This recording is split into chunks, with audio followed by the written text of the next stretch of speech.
بسم الله الرحمن الرحيم والصلاة والسلام على أشرف الأنبياء والمرسلين وعلى آله وصحابته ومن تبعهم بإحسان إلى يوم الدين. اللهم علمنا ما ينفعنا وانفعنا بما علمتنا وزدنا علما. اللهم لا علم إلا ما علمتنا إنك أنت العليم الحكيم. اللهم افتح علينا حكمتك وانشر علينا رحمتك يا ذا الجلال والإكرام. وصل اللهم على سيدنا محمد وعلى آله الكرام ولا حول ولا قوة إلا بالله العلي العظيم. So last night he was talking about the sunnah of Allah that Allah subhanahu wa ta'ala gives to the mubtadi in tawbah, the beginner in tawbah, three things that will constantly remind him about his wrong actions, give him insight into his faults, and cause him to reflect on what's gone on in the past, and give him insight and give him practice in submitting to the divine decree. The first one, he said, was the fact that his creation will blame you, find fault in you. The second one is that his nafs will become unbearable. The increasing unbearability of his self on him due to its fickleness, obsessions and defiance with the passage of time. And then tawajjuh al-balaya, the third one is the fact that he will direct at him tribulations and calamities. And then with them will be also the absence of help from Allah subhanahu wa ta'ala and benefits. He won't see these forthcoming. Because the purpose of it is to get him to respond to it, to reflect on it. And then he says, these tribulations will be of three types. Al-masaibu ala thalathati awjuh. Awwaluha mukaffirat. The first type of calamities are those that expiate wrong actions. Al-mukaffirat. وذلك في حق من صبر وسلم دون منازعة ولا ضجر من غير زائد. So the first one are mukaffirat, and this occurs or is the right of the one who has patience, the one who has resignation, without opposition, without vexation. So that's the first one. الثاني مذكرات. Those are reminders. وذلك في حق من تذكر بها وجه التذكير. And that is due to the one who remembers, who recollects, who takes from this. He remembers why this is happening to him. In other words, what is the aspect of this reminder? Where is it coming from? وهو لا ينحصر في الوجه الذي وقع عليه. And this is not contained in the actual thing that caused it. In other words, think about this. Tribulations will come from a wrong action. Alright? Tribulations will come from a wrong action. Allah subhanahu wa ta'ala says, وَمَا أَصَابَكُم مِّن مُّصِيبَةٍ فَبِمَا كَسَبَتْ أَيْدِيكُم. No calamity afflicts you except from what your own hands have done. وَيَعْفُ عَنْ كَثِيرٍ. And He forgives a lot. So, whenever an affliction, a calamity comes, there's three aspects. This is what He's reminding us. The first one is mukaffira. It removes wrongs of the past. The second one is mudhakkira. The danger of this one is in other people. Here's what will happen, especially mutakabbirun. If somebody causes somebody problems, and then some terrible thing happens to that person, he said, that's what he deserves. He got what he deserves. He did this to me, so that's Allah getting him back. That is absolutely haram to do that. Sometimes people ask me, this happened many times actually. People have done things. You'll have a situation, for instance, somebody will say, I was committing adultery and I got AIDS. Do you think that is a punishment from God? Now, it's haram for me to say that to him, because it's not my business. I don't know what Allah does. You see, maybe it's a mukaffira. But for him, it's a mudhakkira. In other words, he should think about things. And the thing about it is, it won't happen the first time. Because that's usually not how it works. And that's what he says. And this is what he's saying here. The mudhakkira will come from previous wrongs. When the calamity afflicts you, it's not actually the wrong in the calamity. It's for previous wrongs. بل جرت سنة الله سبحانه وتعالى بالستر لعباده فيما هم به. In fact, the sunnah of Allah is to veil people in that which they're in. That is the sunnah of Allah.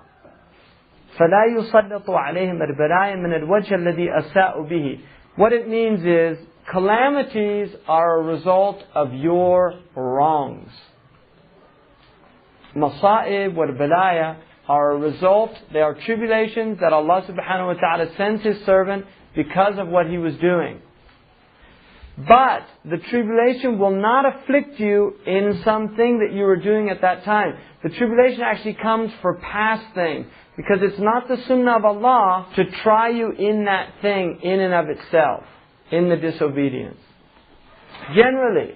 So, in other words, when some calamity happens, what you say, why is this happening? That's an important question for you as an individual to ask yourself. Why is Allah doing it? And one of these people asked me, we're having this problem, this and that. And I said, you know what?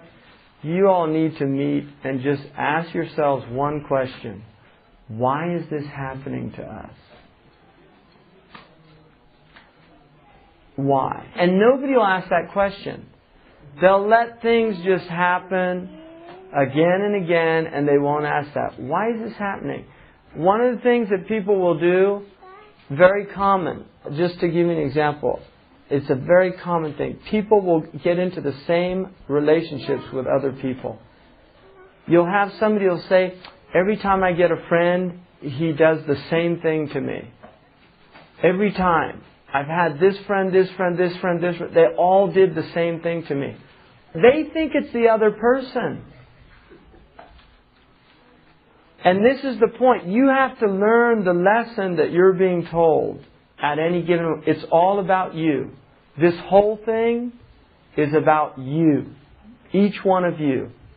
The whole thing. Even my being here right now, talking to you, is about you. It's not about me. But that's the truth. Every single one of you, this whole thing, Allah is doing it all for you. And that's the miracle of the world we're living in. The whole thing is for you. Everybody, it's all for you. Allah is doing that. And at a certain point, you begin to realize why He's doing that. He's doing that to teach you that it's all for Him. You see, you have to go through that stage. You have to go through that egocentric stage, because at that point, that's going to force you back to yourself in a real way. In other words, there's two types of egocentricity.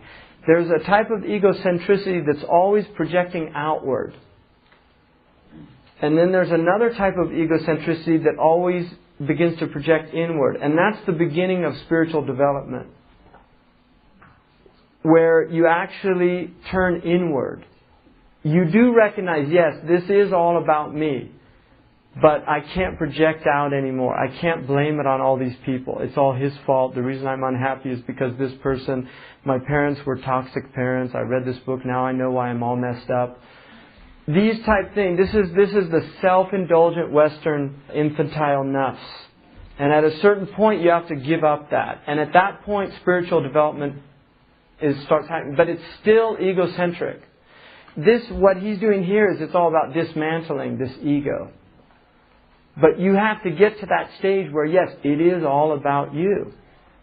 And you have to start seeing creation as all happening to teach you. It's lessons that you have to learn. The thing about school, one of the tragic things about Western school, which is now the dominant paradigm all over the world, is that you can just keep going ahead even if you don't really understand the material. They'll just let you go to the next grade. In Allah's madrasa, that doesn't happen. You get the same lessons, like Kumon, mathematics, Japanese math. Until you get 100%, they give you the same lesson over and over again. You get the same lesson. Allah will give you the same dars over and over again until you get the point. And the thing about the Sahaba, they got it immediately. They did not wait for another lesson. That's why there's no repeat of Uhud. Look at the seerah. There's no repeat of Uhud. They got the lesson. We don't get the lesson, so we get the repeat. Bosnia, Kuwait, Kashmir, Philippines, wherever. It doesn't matter. It's the same thing over and over again because the Muslims don't learn. So Allah keeps giving us the same lesson over and over again. Sabr, yaqeen, mujahada. They're basic lessons. We haven't, sabr, after tawbah, sabr is the first maqam. We haven't made tawbah and we haven't gone into sabr. So we're getting all of this mudhakkirat. They keep coming. In other words, the mudhakkirat are not about that thing that you're in at the time that it happens. When the car breaks down, it's not because you were listening to music or something on your tape deck, driving down the road. That's the point. No, there's something else going on. What's happening? Why is that happening? That is not a coincidence. Don't think it's a coincidence. Right? I mean, I've seen somebody drive, and this is the truth. I've seen somebody drive without gas. I've seen that happen. Without gas. There was no gas in the car. The car ran out of gas. And the car, we kept going. It went out of gas, did that thing that they do. And then, Bismillah benzine. Khalas. And it just started up again. So when things happen, just let them happen. Don't fight it. What people do, the car breaks down, they get out, they kick the car. The car did nothing. It's like you're kicking the decree of Allah. That's what you're doing. It's like kicking the decree of Allah. MashaAllah. What's the lesson here? Just think about it. Because things do happen for a reason. And if you start letting that happen, the person that stops the car is going to end up either being somebody you've been looking for, or they end up talking to you about Islam, they become a Muslim. Something's going to, if you allow that to happen, you can stop that from happening. But if this is the approach that you take to existence, Allah will start showing you why. See, the kuffar cut themselves off from this completely because they're frustrated. And so they can't see what's happening. They don't allow it. See, Musa alayhi salam, he went to get fire. He saw some fire, he had his family, and he said, you know what, I'll go get a qabas so we can start fire here. And maybe I'll find some news, because he thought there were some travelers there. No, that was not what Allah intended.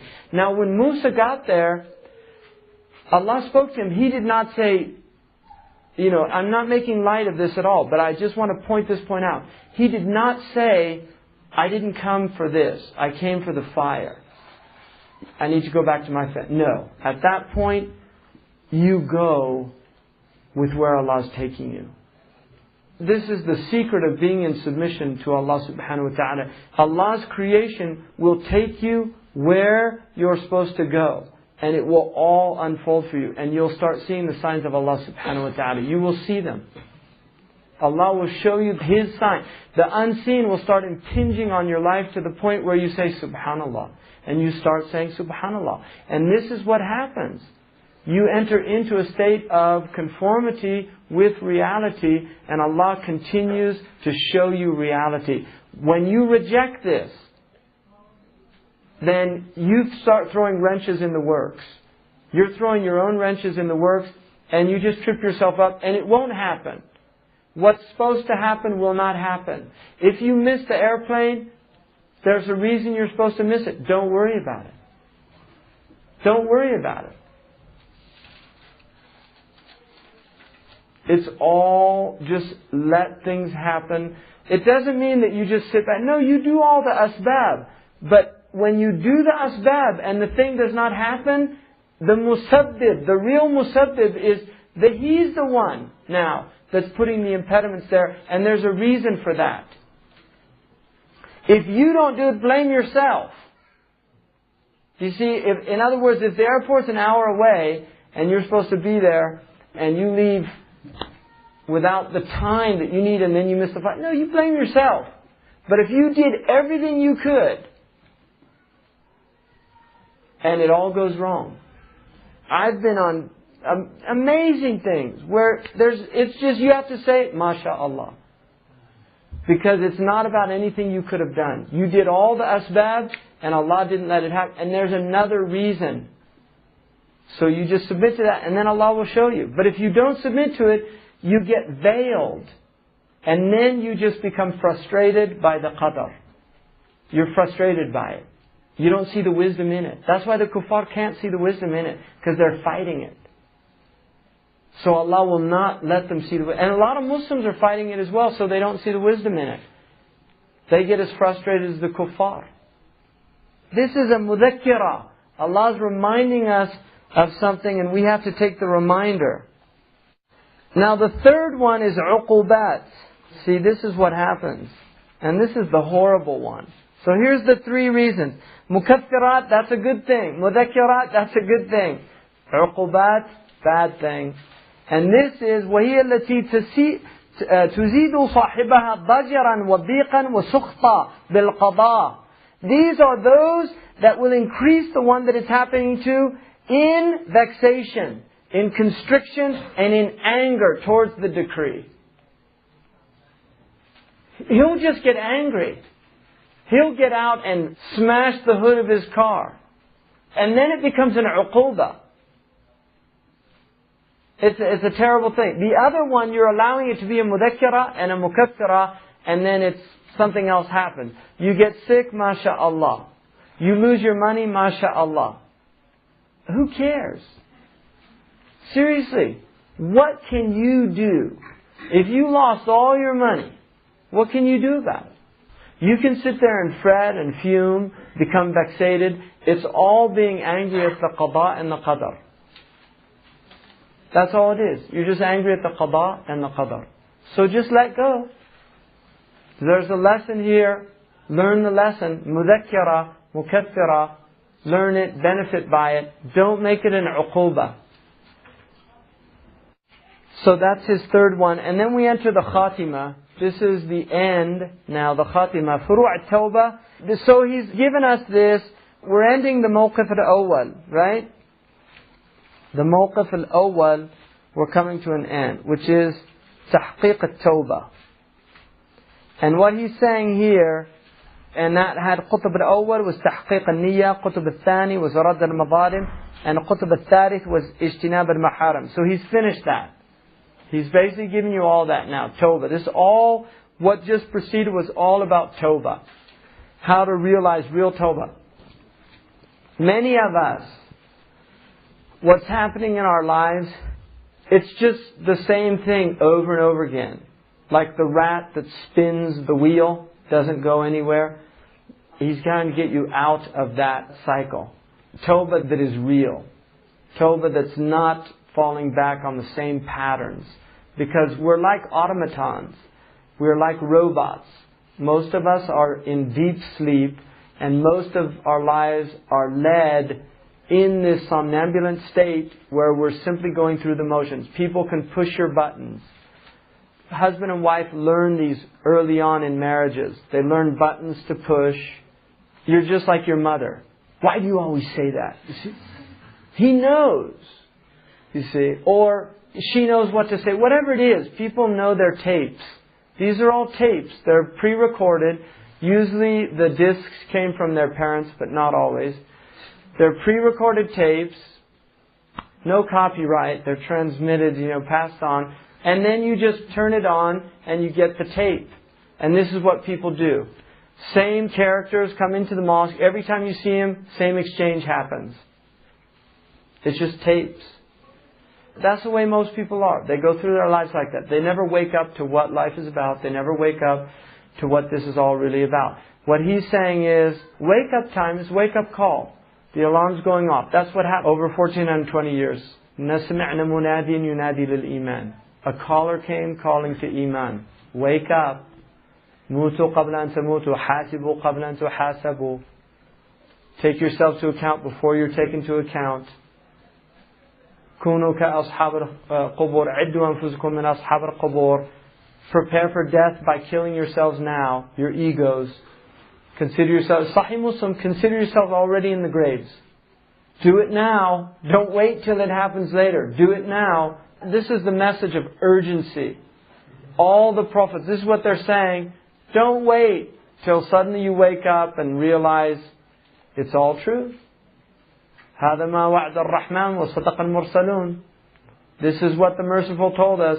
He said it was going to happen, and the Prophet spoke the truth. Don't wait till that moment. Do it now.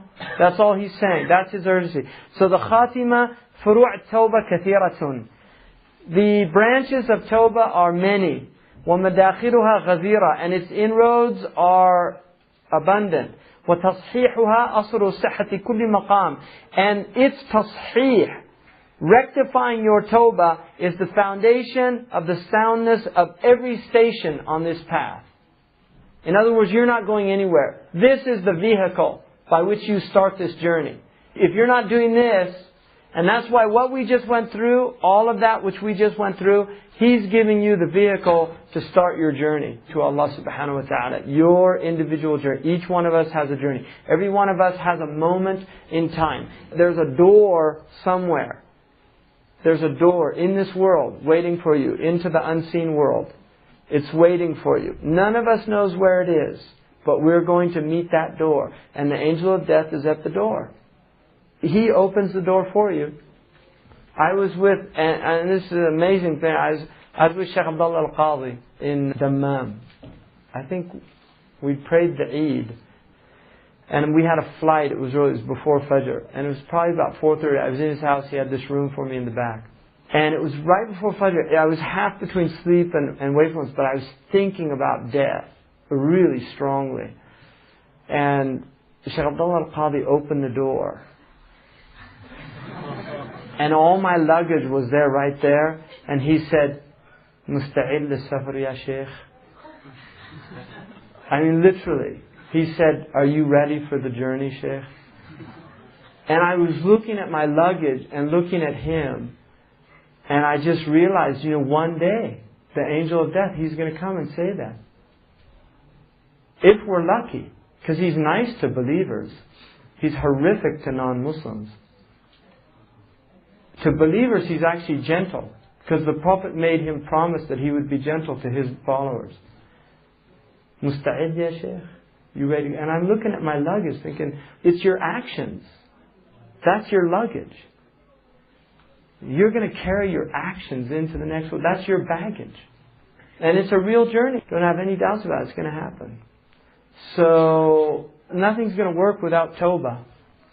A sincere Tawbah. Tawbah nasuh. This is Tawbah nasuh. It's not the Tawbah where you keep falling back. And don't get despaired because you keep doing that. But if you take this seriously, it works. And many people have done this. مجراها في المقامات مجرى الأرواح في الأجسام. The place of Tawbah in relation to the stations of this wayfaring to Allah is the path of Tawbah, is like the spirits to the body. It's what animates your journey to Allah. And that's why Allah loves Tawbah. And that's why Tawbah will continue throughout this entire journey. But it gets more rarefied. You keep making Tawbah. It never stops. The Messenger of Allah sallallahu alaihi wasallam said that he asked forgiveness of Allah at least 70 times a day. The Messenger of Allah sallallahu alaihi wasallam. And his wrong actions were better than our right actions. The best thing that we can do is not as good as the dhanb of the Prophet ﷺ. His dhanb is not a wrong action. It's actually a right action that is not as high as it could be. And that's the point. He was moving up in stations as well, towards his perfection. So, look at your body. It's all moving towards this perfection. Your eyes, everything, it's all developing towards perfection. It's the nature of the body. Look at the child. The child begins, it can't move. And then it starts to learn how to turn on its side. And then it begins to crawl. Nobody taught it any of this stuff. But at a certain point, this is the amazing thing. At a certain point, when the child begins to crawl, it needs to see a human being on 2 feet. It won't take that move. And that's why the wolf children, feral children, children who are raised by animals, They don't walk on 2 feet. They literally crawl like animals. Because they never saw a human walk on 2 feet. And this is one of the tragedies of our age, because it's so rare to see human beings that actually have achieved what he's talking about. Because it's hard to imagine this type of perfection. But it is possible. The soul yearns for it. It's yearning for it. It's trapped in your body, yearning for this journey. The soul is yearning for it. So he says, إِذْ لِكُلِّ مَقَامٍ أَحْكَامُهُ وَلِكُلِّ حُكْمٍ إِحْكَامُهُ. Because every station has its appropriate rulings. And for every ruling has its mastery. In other words, you learn the hukm of prayer. You learn the ahkam of prayer. Those ahkam have an itqan. They have a mastery. Think of just making your life, think of just mastering your prayer in your life, in your lifetime. Look at your prayer. Each time you make a prayer, see what does a musician do? I mean, just to you, because musicians are amazing metaphors, I think. What does a musician do? Every time they go to their instrument, these master musicians, what do? They're practicing, right? Why? To perfect. That's really what they're doing. They're not doing the same. That's a hacker. Something that does the same thing every time, that's a hacker. They never improve. They get to a certain level and they stay there. That's not what masters do in anything. The master martial artist, every time he goes to the mat, he goes to perfect his technique. He goes to increase his mastery of his art. Every time the calligrapher he wants improvement until he masters it. And the nature of most things is that there's always room for improvement. And so imagine being a person who is on the path of mastery in his prayer. Every time you go to the prayer, there's an effort to make it better than the last prayer that you prayed. Going actually with that intention, I'm going to have more presence in my prayer. I'm going to do my prayer more properly. I'm going to be aware. Somebody asked, I think it was Kareem Abdul-Jabbar, when he used to play basketball. They said, when you miss, what do you think of? And he said, too long, too short, too much to the left, too much to the right. In other words, readjust. You don't get frustrated. It's, how can I make it better the next time? And that's the way this whole thing should be. Our lives should be that. You're Arabic, when you go to it, go to improve it. Don't settle for getting to proficiency. I mean, in some things, yes, because not everything, obviously, you can't master everything in your life. But there are certain things, like one of them said, ما رأيت عيبا من عيوب الناس كنقص القادرين على التمام. I never saw a fault worse than the fault of people capable of perfecting something and they didn't do it. And then another one said, the fault is not that you have mastered everything, but that you haven't mastered one thing. That is a fault. That there hasn't been itqan. Because Allah yuhibb al-itqan, katab al-ihsan ala kulli shay. Ihsan is written on everything. And the ancients were like that. Look at the museums of the kuffar are filled with Islamic domestic appliances. The museums of the kuffar are filled with Ottoman bowls. Things that people used to drink out of. Why? Because they know that whoever made that did it with itqan. Why do they go to the Alhambra? Why do all those kuffar go? Millions every year. What are they going there for? What are they seeing there that they're not seeing? Because all this kafir architecture now is all functional. Bauhausian. What these people did, these people had perfection. The dimensions are perfect. When architects go there, that's what they see. And when non-trained people, they get a glimpse of it. See, a master poet, when he hears another master poet recite his poetry, he sees the mastery of his technique. But the person who has a feeling in his heart for poetry, he senses it. He can't see the perfect alliteration. He can't see the perfect meter and the rhyme. But he senses whatever it is. It doesn't sound like that doggerel I heard the other day. Okay? That's what he senses. And this is what those people sense. That's what they're seeing there. And that's what you sense when you see somebody. If you see Marabt al-Hajj pray, for instance, if you pray behind him, your prayer is different. They say that the hudur of the musallin is based on the hudur of the imam. Which is why traditionally you're supposed to put the person who has the most hudur as the imam. There's a famous story about a jama'at of Libyans. This is an older story. But there was this abd there. He was black, Libyan. And in Maliki madhab you say Allahu Akbar out loud. Everybody does it. So he used to go to this mosque every day. And the imam say Allahu Akbar. And then all the people praying say Allahu Akbar. And then like about halfway through the first, the Fatiha and the Surah, they'd hear this guy, Allahu Akbar. And he'd always do this, every single prayer. So they finally went up to him and said, can we ask you something? Why are you always delaying the takbir? He said, MashaAllah, you people are so righteous. You get the Kaaba right in front of you immediately. It takes me a little while. So they wanted him to be the imam. وَحَسَنَاتُ الْأَبْرَارِ سَيِّئَاتُ الْمُقَرَّبِينَ. The good actions of righteous people are the bad actions of those in the divine presence. وَحَسَنَاتُ الْمُقَرَّبِينَ سَيِّئَاتُ أَهْلِ الْكَمَالِ. And the good actions of the people in the nearness of Allah are the bad actions of the people of perfection. So it gets finer and finer. What he's saying is Tawbah is endless. You will always make Tawbah. If you're in the maqam of sabr, when you move to the maqam, a higher maqam, suddenly you realize within that maqam how much wrong you did in the previous maqam. Even though when you were in that previous maqam, those wrongs were rights. Do you understand? In other words, it gets more and more rarefied to the point where for certain people, it's that for a moment they go into heedlessness. That becomes a wrong.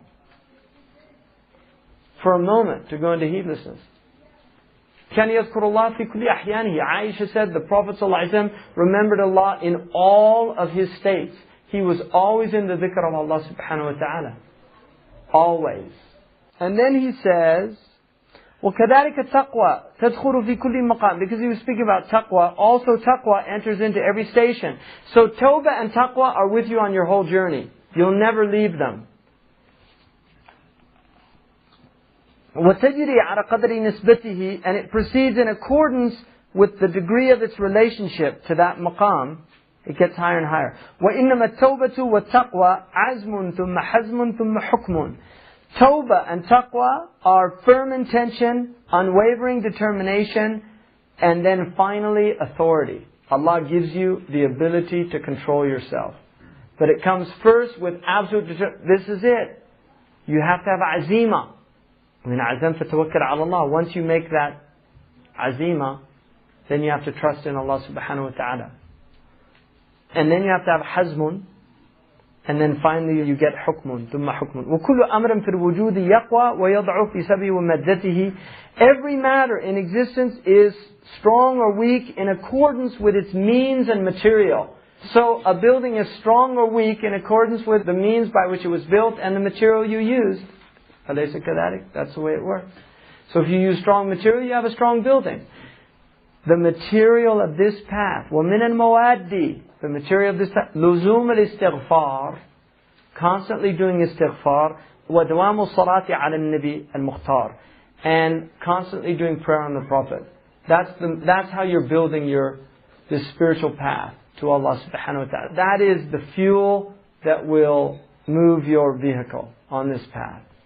وقد قال الشيخ عبد الحسن الشاذلي رضي الله عنه إن أردت الصدق في الأقوال فأعن على نفسك بقراءة إن أنزلناه إلى ليلة القدر.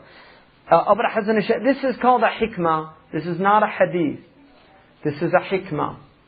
Alright, this is a wisdom. It is not a hadith. I want to emphasize that. These are wisdoms that are mujarraba. They're things that people, either by ilham, and this is in accordance with the hadith. Al-ulama warathatul anbiya. The ulama are the inheritors of the prophets. Inheritors yatasarrafu fi mulk. In sharia, if you inherit something, you can use it to your discretion. The ulama have this ability. And this is why the ulama have put together like awrad. They did it in certain ways. The awrad should be from the book and the sunnah. But the Prophet ﷺ did many dhikrs, and we don't have the tartib in which he did it. So there are ulama that put a tartib. And this is tasarruf.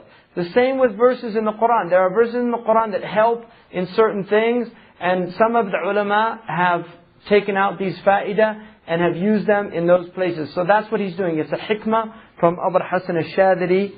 Inna anzalnahu fi laylat al-qadr. If you want to help with sincerity in your speech, then help yourself by reciting Inna anzalnahu fi laylat al-qadr. If you do a lot of recitation of that surah, it will help you in sidq. وإن أردت الإخلاص في العمل فأعن على نفسك بقراءة سورة الإخلاص. Surah Al-Ikhlas will give you ikhlas. Ibn Taymiyyah rahimahullah said that his fath came from Al-Fatiha. He used to do Al-Fatiha. His wird was Al-Fatiha. And he said Allah gave his opening from Al-Fatiha.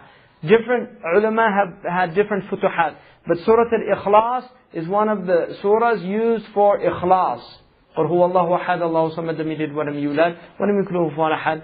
Doing this a lot of times, 100 times, 1,000 times. I mean, you don't want to specify numbers. It can enter into a type of bid'ah idafiyya. Ala kulli hal, some of the ulama have mentioned numbers, but this is one of the secrets of this surah is ikhlas. It's called Surah Al-Ikhlas. إن أردت النعمة أو المنع في المظهر فأعن نفسك على قراءتي قل أعوذ برب الفلق. If you want protection in the outward, protect yourself by reading قل أعوذ برب الفلق. And this is in the hadith. The Prophet used to use it as a protection. وإن أردت السلامة من شر الناس. And if you want protection from the evil of people, فأعن على نفسك بقراءتي قل أعوذ برب الناس. If you want protection from the evil of people, help yourself by reciting قل أعوذ برب الناس. 3 times in the morning, 3 times in the evening, 3 times before you go to bed, after your prayers. Some people do them after every prayer. It's useful. So these are protections. And this is an age where we need all the protection we can get. قال رسول الله صلى الله عليه وسلم إن أردت أن تسلم من جلي الشرك وخفيه فقل في صبيحة كل يوم ومسائه اللهم إني أعوذ بك أن أشرك بك وأنا أعلم واستغفرك لما لا أعلم. 3 times. The Prophet ﷺ said, if you desire to be safe from outward shirk and inward shirk, explicit and implicit shirk, overt shirk and secret shirk, hidden shirk, which is riya, then say every morning and every evening 3 times, Allahumma inni a'udhu bika an ushrika bika wa ana a'lamu wa astaghfiruka lima la a'lam. Did everybody get that? Allahumma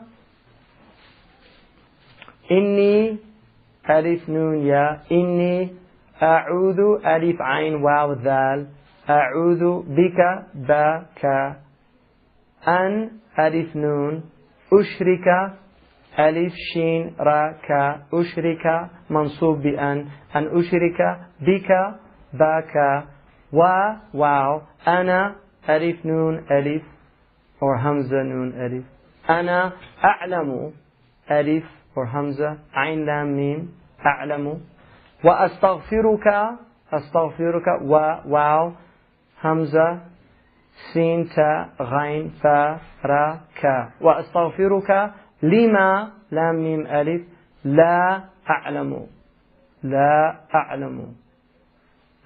lam alif hamza ain lam mim 3 times. Allahumma inni, so everybody say that. Allahumma inni a'udhu bika an ushrika bika wa ana a'lamu wa astaghfiruka lima la a'lam. Allahumma inni a'udhu bika an ushrika bika wa ana a'lamu wa astaghfiruka lima la a'lam. Allahumma inni a'udhu bika an ushrika bika wa ana a'lamu wa astaghfiruka lima la a'lam. And that will protect you. Because if you look at that dua, I seek refuge that I should associate with you and I know about it. That's riya. وَأَسْتَغْفِرُكَ لِمَا لَا أَعْلَمُ. And I ask forgiveness of things I'm not aware of, because as you progress in your path, you realize that things that you didn't even know were riya. This is the way it works. So, by doing that, because the heart is in the hand of Allah, that you protect yourself, inshallah. وَبِالْجُمْلَةِ فَحُسْنُ مَقَامَ التَّوْبَةِ بَعْدَ تَحَقُّقِهَا لُزُومُ الِاسْتِقَامَةِ وَتَحَقُّقُ فِيهَا فَلْنَذْكُرْهَا وَبِاللَّهِ التَّوْفِيقِ. So he said, in totality, the security in the Maqam al-Tawbah, the fortress in the Maqam al-Tawbah after it's been realized, is luzum al-istiqamah, is to maintain your istiqamah. In other words, once you're upright, you have to maintain your istiqamah. وَتَحَقُّقُ فِيهَا. Now I just want to say this. There are people who have achieved Maqam al-Istiqamah.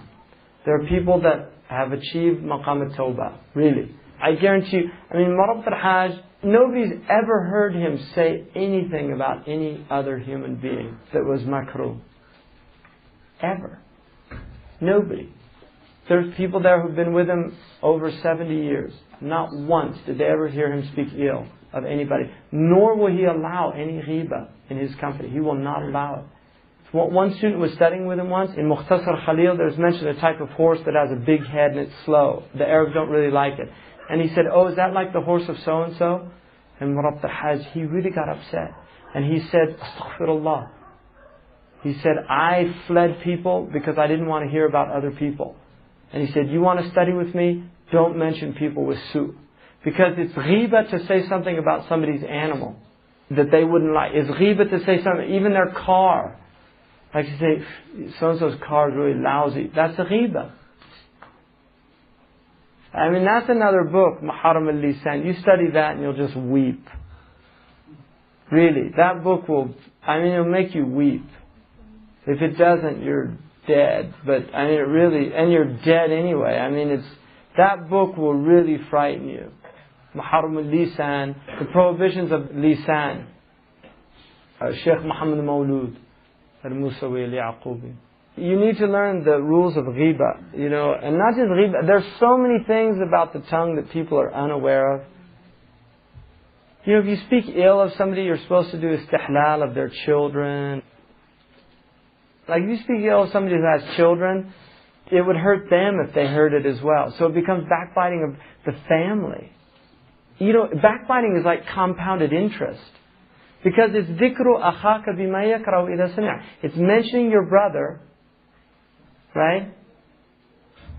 ذكرك أخاك بما سمع لو سمعها أو سمعه كرها. It's making mention of your brother in something, had he heard it, he would dislike it. So if you speak ill of somebody who somebody else really loves, they would be really upset to hear that. So it's not just that person. You've made ghiba of other people. It just goes on and on and on. And ghiba is a kabira. It's not a minor thing. That's why Sidi Ahmed Abu Hassan al-Shadili said, if you don't learn some of this science, من لم يتوغل في علمنا هذا مات وهو مصر على الكبائر. Whoever does not learn something of this science will die, and he is immersed in the major wrong actions without making tawbah. He's not even aware of it. And think how the majority of our ummah is in major kaba'ir without making tawbah. The vast majority. And we wonder why we're getting all this tribulation. This is all rahmah from Allah and we don't even recognize it. It's all mukaffirat and mudakkirat. And for a lot of people it's uqubat because they just get angry. They don't see the wisdom in it. MashaAllah. So now that's all the mawqif. And then he says, وَبِاللَّهِ tawfiq. Tawfiq is through Allah. That was all mawqif al-awwal. تحقيق التوبة. It had 3 aqtab. Right? تحقيق النية, رد المظالم, and اجتناب المحارم. We finished that. Now, istiqamah. So he's saying, technically we could stop the book here. We could, because we're in that first section. In other words, you could say, when I get there, I'll read this next section. Alright? Because technically, the work that we have set out for us is in this first section. But it's good to know what lies ahead, inshallah. And it relates also to what we're doing now, because all of us, inshallah, have some level of istiqamah in our lives, hopefully. الموقف الثاني في الاستقامة وما تدعو إليه من الهداية والكرامة وبسطها ثلاثة جامعة محصرة لذوي الهمم نافعة. So he says, the second موقف, station or platform for all of this is uprightness, istiqamah. The Prophet ﷺ, what did he say? آمنت بالله ثم استقم. Say, I believe in Allah, and then istiqamah. آمنت بالله tawbah. I believe in Allah subhanahu wa ta'ala. Belief in Allah is tawbah from kufr. Do you see, that's the first tawbah. Is tawbah from kufr. And then tawbah from kaba'ir. And then tawbah from sagha'ir. And then tawbah from mubahat which have israf. And then tawbah from ma siwa Allah. Those are the maqamat of tawbah.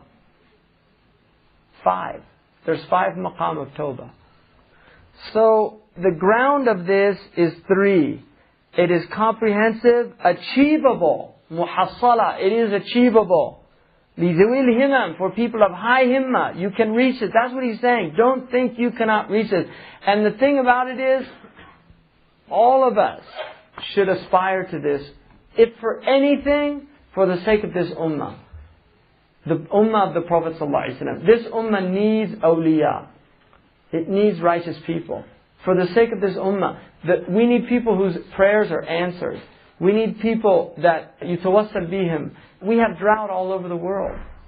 We have wars all over the world. We need people that really are awliya, that are people drawing near to Allah, that are rejecting all this materialism.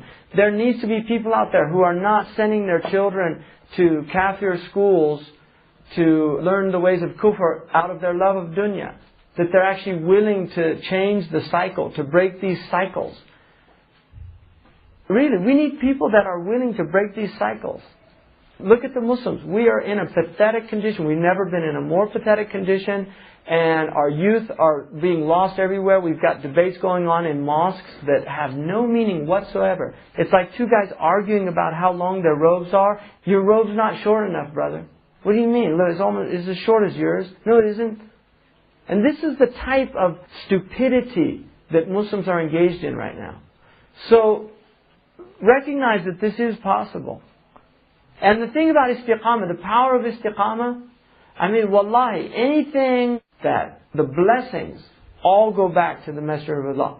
This ummah, everything. It all goes back to the Messenger of Allah, sallallahu alaihi wasallam. Everything goes back to that human being who, at the age of 40, was given a revelation. Prior to that, he rarely spoke. He was known for uzla.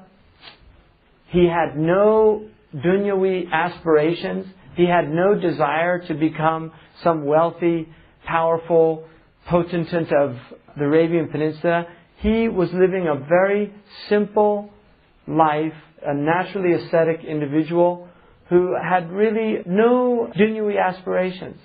He went to a cave to yatahanna, to avoid the shirk of his people and to empty his soul in order to draw closer to his Lord. He was a Hanif. He believed in one God. And an angel came to him, Hum fa'andir. Arise. Arise. You're an awakened human being. But go wake up other people. That's your task. Go wake up other people. Here's a human being that had that not happened to him. Really. But it did. It happened to him. What did he do? He went and that's what he did. He went and they laughed at him. They spat on him. They chased him out of his own city. Somebody who'd never harmed them before. Al-Amin. They chased him out of his own city. Their children threw rocks at him. They poured entrails of animals on him while he was praying in sajda. All of that, when after Taif, he said, Allah abuthu ilayka shakwaya. My complaint is to you, not to people. My complaint is to you. If you're content with me, I don't care if the entire creation, I don't care if the entire creation is upset with me. if you're content with me. Khalas. And that's why this thing is all still going on. That's why it's still going on. That's why people are still becoming Muslim. That's why it's all going on from that. And that sacrifice, he is our qudwa. Uswatun hasana. لَقَدْ كَانَ لَكُمْ فِي رَسُولِ اللَّهِ أُسْوَةٌ حَسَنَةٌ إِسْوَةٌ حَسَنَةٌ لِمَنْ كَانَ يَرْجُو اللَّهَ وَالْيَوْمَ الْآخِرَ وَذَكَرَ اللَّهَ كَثِيرًا. He's the uswa. He did all of that. Any human being would say, nafsi, nafsi. He was saying, ummati, ummati. That's what he was saying. Ummati, ummati. And so this moving away from egocentricity. The first thing is all about you. But then at a certain point you realize, look around. This is all from Allah subhanahu wa ta'ala. It's about Allah. And what Allah wants us to do is serve His creation. خَيْرُكُمْ أَنْفَعُكُمْ لِعِيَالِ اللَّهِ كُلُّكُمْ عِيَالُ اللَّهِ وَخَيْرُكُمْ أَنْفَعُكُمْ لِعِيَالِهِ.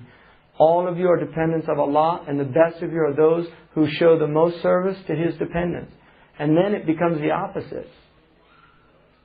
It's all about the other person. That's the realization. Once you stop projecting and you start introspecting, looking inward, taking that inward, suddenly you realize, I know what I'm supposed to do now. I'm supposed to be in khidmah. Because that's what he was, sallallahu alayhi wa sallam. He was servicing everybody else. That's what he was doing. I mean, they heard a massive boom in Medina. And they went out to defend the city. And all the Sahaba get out with their swords. And here's the Messenger of Allah coming in on a horse. They said his hair flowing in the wind. His sword strapped to him. La tura'u, la tura'u. Don't be alarmed, don't be alarmed. I've taken care of it. The first one out to defend his city. The first one out. He said if the Dajjal shows up, now one man was so frightened that the Dajjal would come, he said, Ana hajijukum. If the Dajjal comes, don't worry, I'll take care of the Dajjal. I'll protect you from the Dajjal. But if he comes and I'm not here, every one of you is his own hajij. You have to protect yourselves with what? With his guidance. Because he's still with us. Sallallahu alayhi wa sallam. So the point is, at a certain point, you have to realize not only is istiqamah possible, it is wajib. الَّذِينَ قَالُوا رَبُّنَا اللَّهُ ثُمَّ اسْتَقَامُوا. Those who said, our Lord is Allah, and then they istaqamu. It's a wajib on us.